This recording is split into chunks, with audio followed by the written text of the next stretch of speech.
Nós temos que erguer a nossa voz e declarar que só Ele é Deus, que só Ele é o caminho, que não há outro, que Ele é o único que é digno de toda honra, de toda glória, de todo louvor, que só Ele está sentado no alto e sublime trono, e diante dEle querubins e serafins adoram, declarando que Ele é santo. Ele é santo, santo, santo, e não há outro.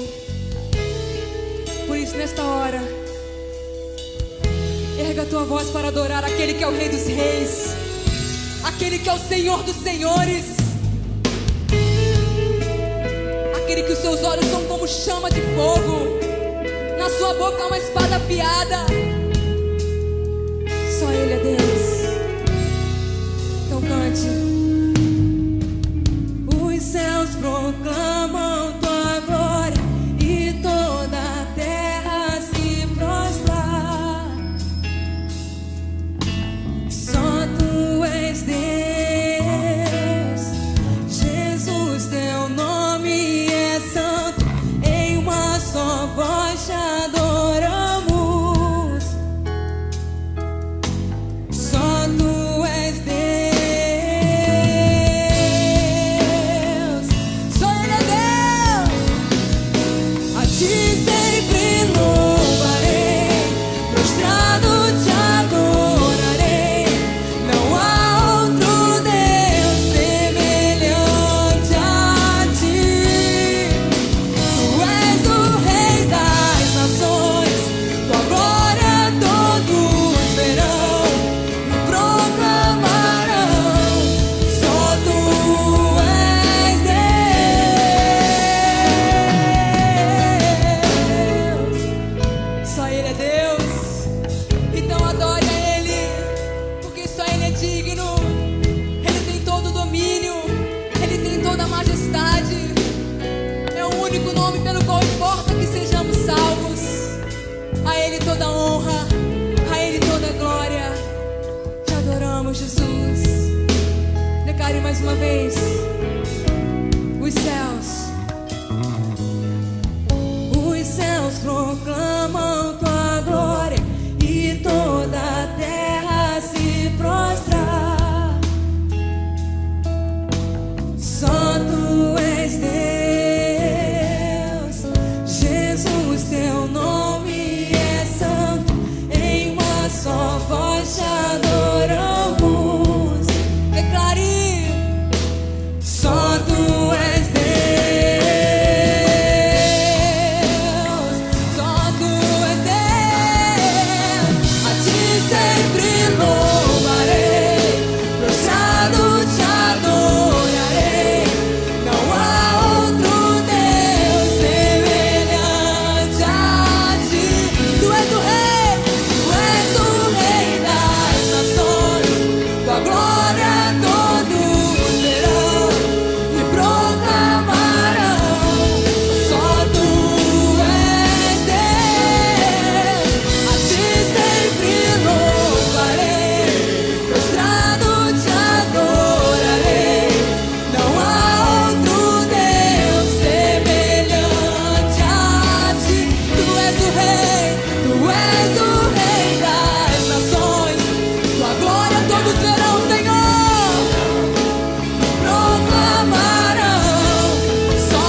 és o Rei.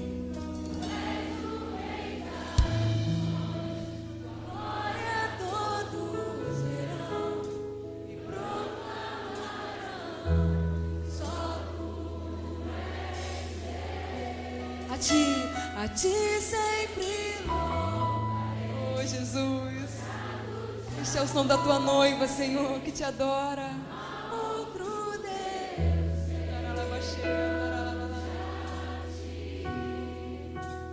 tu és o Rei das nações, tua glória todos verão e proclamarão,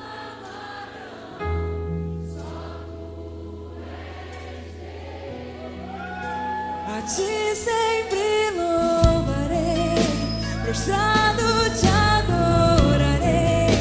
Não há outro Deus semelhante a ti. Tu és o Rei das nações, tua glória todos verão e proclamarão. Só tu és Deus. Vamos dizer mais uma vez. A ti sempre louvarei, sempre, Senhor. Eu nasci pra te adorar. Não há outro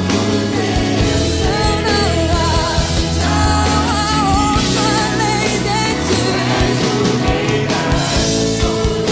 Tua glória todos verão e proclamarão. Só tu és Deus.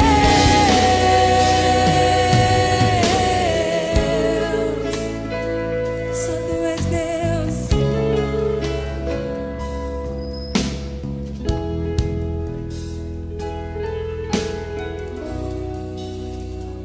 Só tu és Deus.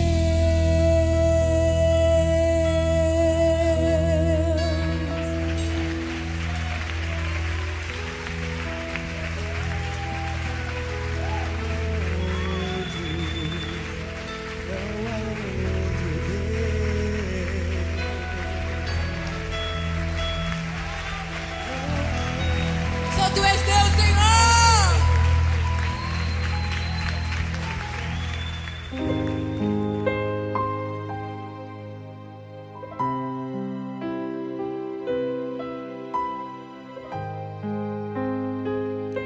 Olá, graça e paz.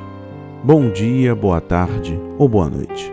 Não sei exatamente o horário que você estará ouvindo este áudio ou assistindo a este vídeo, mas eu creio poderosamente que há de edificar a sua vida, que há de restaurar a sua confiança em Deus, a sua esperança, que há de restabelecer a ordem familiar, a ordem conjugal, a ordem financeira e a ordem profissional na sua vida, que há de te aproximar de Deus para afirmar cada vez mais a sua fé. Por falar em fé, este é o grande propósito em orações: fé. A fé é um elemento indispensável para quem deseja viver para Deus. A fé torna o cristão mais forte, capacitando-o a suportar as adversidades e equipando-o a viver uma vida que agrada ao Senhor.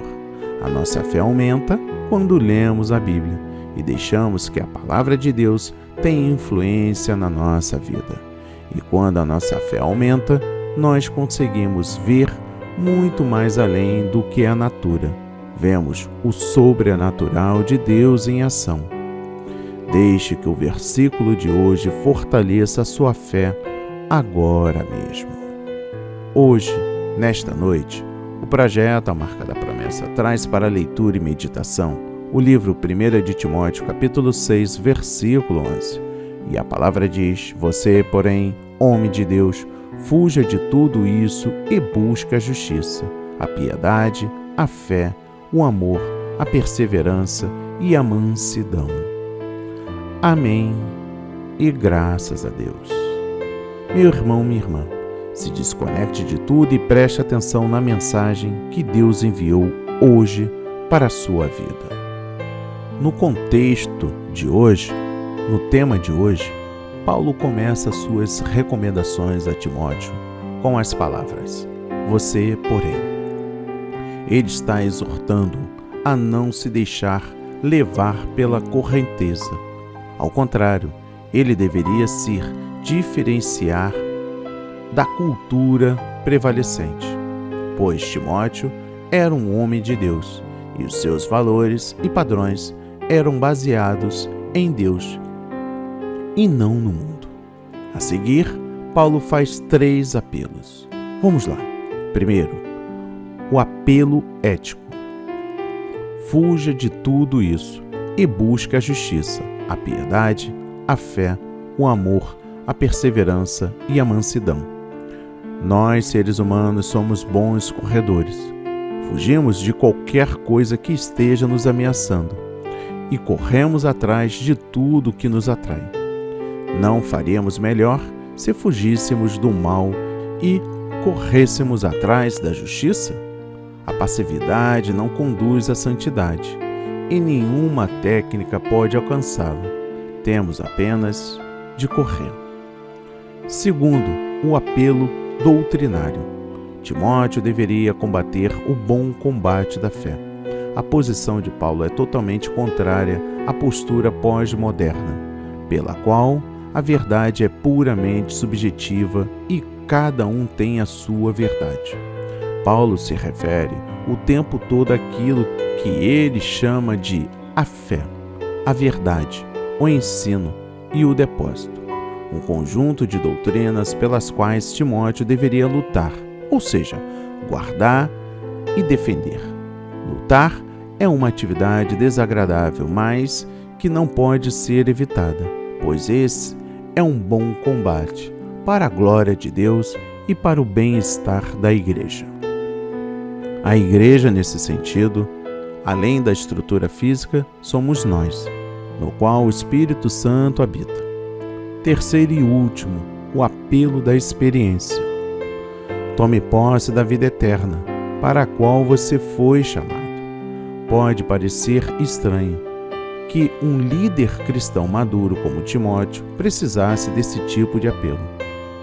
Ele já não era cristão há muitos anos? Sim. Não havia recebido a vida eterna? Sim. Então por que Paulo diz para ele tomar posse daquilo que ele já tinha? A resposta é que é possível possuir algo sem desfrutar dele plenamente. Concluindo, notamos que os 3 apelos de Paulo são equilibrados, incorporando ética, doutrina e experiência. Alguns cristãos lutam o bom combate da fé, mas não buscam a justiça. Outros são bons e mansos, mas não demonstram o mesmo interesse pela verdade. E os outros negligenciam a doutrina e a ética na busca por experiências religiosas. Que Deus nos dê homens como Timóteo no século 21, que busquem todos esses alvos simultaneamente. Dentro do contexto de hoje, eu trago aqui uma reflexão sobre homem de Deus. É usado apenas 2 vezes no Novo Testamento. Em ambas se referem a Timóteo. Homens de Deus se refere então a uma linhagem de elite de homens cujas vidas são levantadas acima de empreendimentos mundanos, de ambições mundanas e objetivos mundanos para se dedicarem ao que é eterno e divino.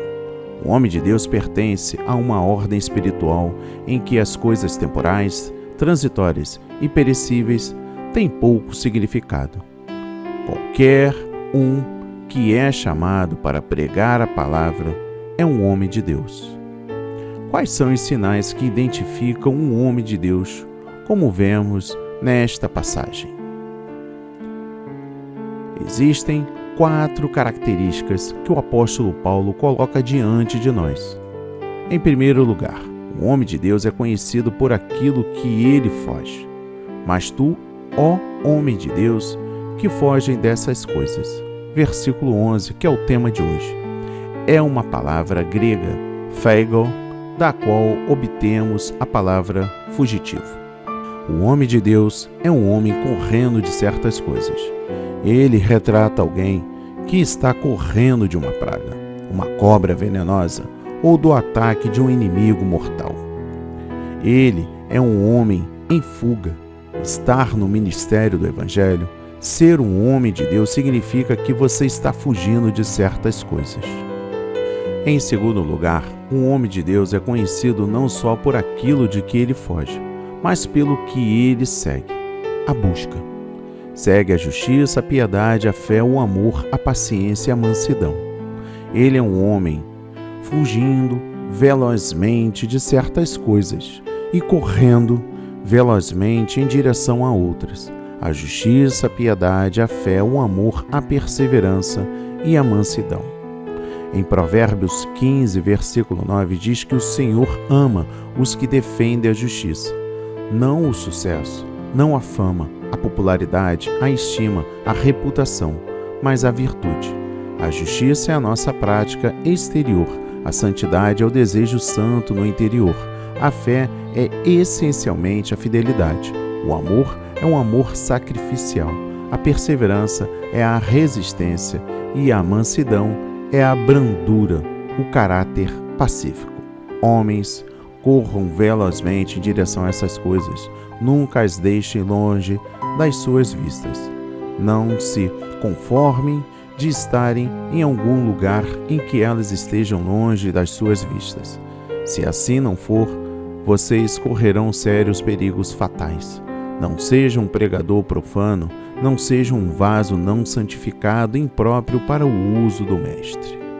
Em terceiro lugar, o homem de Deus é conhecido não só por aquilo de que ele foge, o que ele segue, a busca, mas também para o que ele luta.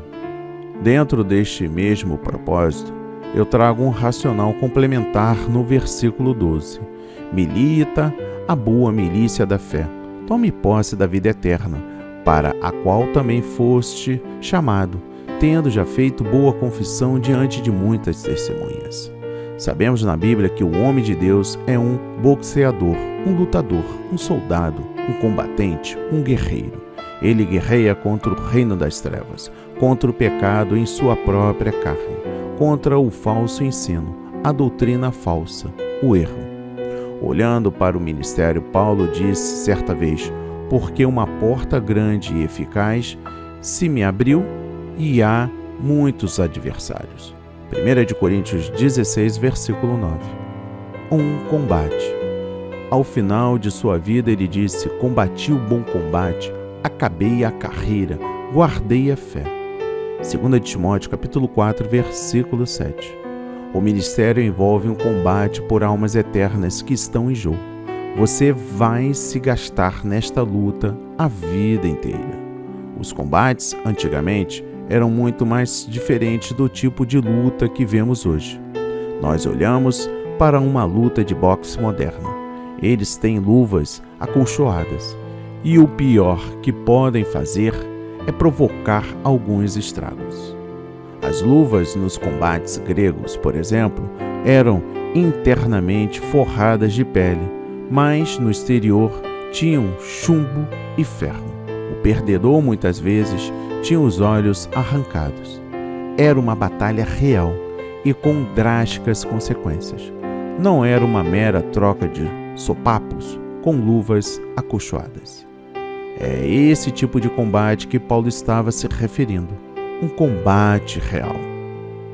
Quarto e último, um homem de Deus é conhecido por aquilo que ele está fugindo, pelo que está seguindo, por aquilo que ele está lutando. E há uma quarta, um homem de Deus é conhecido por aquilo a que ele é fiel. Eu complemento ainda, no versículo 13, diante de Deus, que a tudo dá a vida, e de que Cristo Jesus, que diante do Pôncio Pilatos, fez a boa confissão. Ele estabelece a imensa responsabilidade que você tem diante de Deus e de Cristo. Jesus é o seu modelo de fidelidade na hora mais tenebrosa possível, quando sua vida pode estar em jogo. Eu recomendo, guarde este mandamento imaculado e irrepreensível até a manifestação do nosso Senhor Jesus Cristo. Versículos 13 e 14. Ele está chamando para a fidelidade, não importa quão difícil. Ele está se referindo a guardar toda a Escritura fielmente até o fim. O homem de Deus é conhecido por sua fidelidade à revelação divina, à verdade. Ele é um homem da verdade a todo custo, mesmo que esteja diante de alguém que pode ceifar sua vida.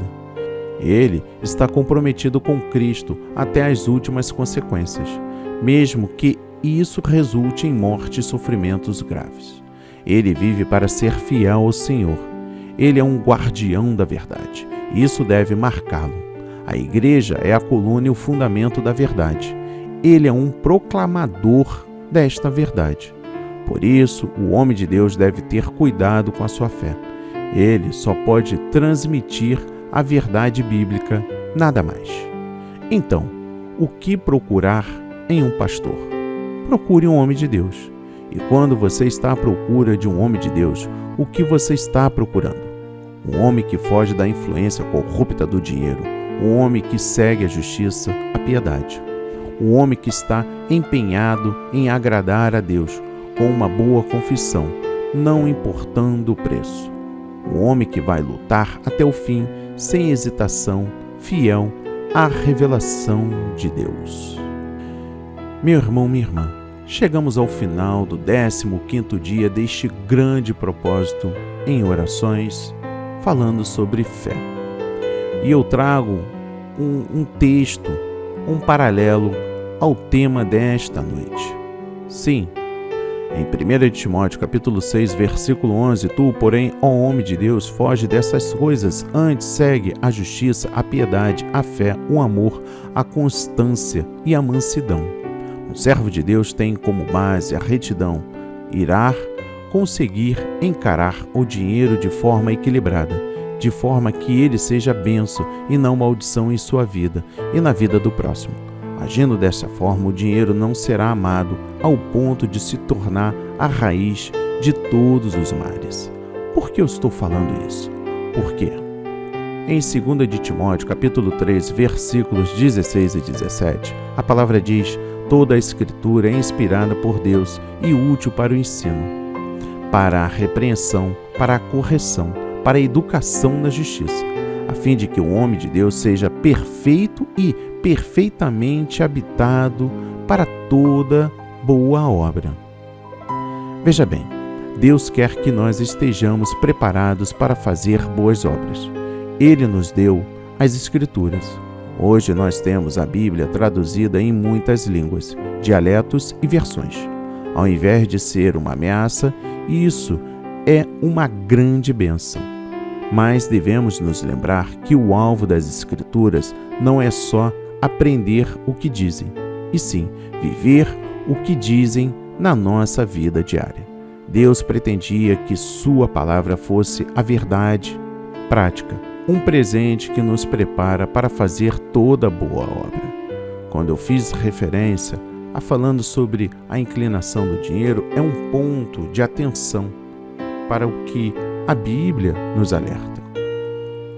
Então, meu irmão, o que Deus quer de nós é que nós façamos toda boa obra, que nós corramos de tudo que o mundo oferece, para que nós façamos o que Ele deseja edificar, além das nossas vidas, em outras vidas. Assim seja, assim diz o Senhor. Amém, amém e amém. Graças a Deus, graças a Deus, graças a Deus.